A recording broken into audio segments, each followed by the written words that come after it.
आज एक सुंदर गेम एकत्र खेळूयात का? खूप मजा येईल. तुम्ही आता जिथे आहात ना, तिथेच 2 मिनिटांसाठी थांबा. उभे असाल तर खाली शांत बसा. कानात इयरफोन्स असतील तर शांतपणे मी सांगितलेल्या इन्स्ट्रक्शन्स फॉलो करा. आता डोळे हलकेच बंद करा आणि माझ्या आवाजाकडे पूर्णपणे लक्ष द्या. इमॅजिन करा की तुम्ही एका सुंदर गार्डनमध्ये बसले आहात. आजूबाजूला हिरवीगार झाडं आहेत. ताजं गवत आहे. पक्ष्यांचा गोड चिवचिवाट ऐकू येतोय. आणि रंगीबेरंगी फुलपाखरं हवेत हलकेच उडत आहेत. आता एक गोष्ट लक्षात ठेवा, त्या गार्डनच्या शेजारी एक नदी वाहते आहे. हे अजिबात इमॅजिन करायचं नाही. त्या नदीमध्ये एक छोटी बोट आहे. हेही इमॅजिन करायचं नाही. त्या बोटीत एक छोटा मुलगा बसलाय.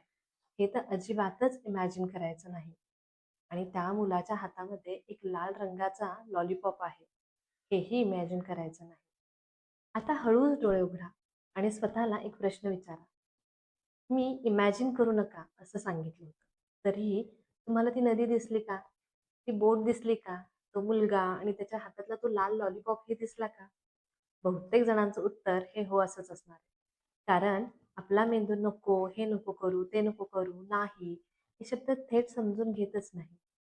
आणि अगदी हाच नियम आपल्या मुलांनाही लागू होतो. जेव्हा आपण मुलांना म्हणतो, "पळू नकोस, आरडाओरडा करू नकोस, फोनला हात लावू नकोस." तेव्हा त्यांच्या मेंदूला नको हा शब्द ऐकूच येत नाही. त्यांच्या मेंदूपर्यंत पोहोचतं ते फक्त पळणं, आरडाओरडा करणं, फोनचा अतिरिक्त वापर करणं. म्हणूनच कधी-कधी मुलं आपलं ऐकतच नाहीत असं आपल्याला वाटायला लागतं. पण खरं म्हणजे त्यांचा मेंदू वेगळ्या पद्धतीनेच काम करत असतो. म्हणून पुढच्या वेळी मुलांना हे करू नको, ते करू नको, नाही असं म्हणण्याऐवजी आपल्या बोलण्यातले थोडे इन्स्ट्रक्शन्स बदलूया. नाही म्हणण्याऐवजी हळू चाल, शांतपणे बोल, फोन टेबलवर ठेव किंवा फोन सोडून आपण पझल्स खेळूयात का? अशा पद्धतीच्या पॉझिटिव्ह इन्स्ट्रक्शन्सचा वापर करायला लागूया. एक लहानसा बदल सुद्धा मुलांच्या वागण्यामध्ये फार मोठा बदल करू शकतो. पालक म्हणून आपण फक्त शब्द बदलूयात. निगेटिव्ह इन्स्ट्रक्शन्स देण्याऐवजी आपण पॉझिटिव्ह इन्स्ट्रक्शन्स देऊन बघूयात. आणि काही कालांतराने तुम्हाला नक्की जाणवेल की मुलांमध्ये खूप चेंजेस दिसतायत. कमेंटमध्ये मला नक्की सांगा तुम्हाला तो लाल लॉलीपॉप दिसला का? आणि अशाच इन्फॉर्मेटिव्ह व्हिडिओजसाठी माझ्या पेजला नक्की फॉलो करा. Thank you.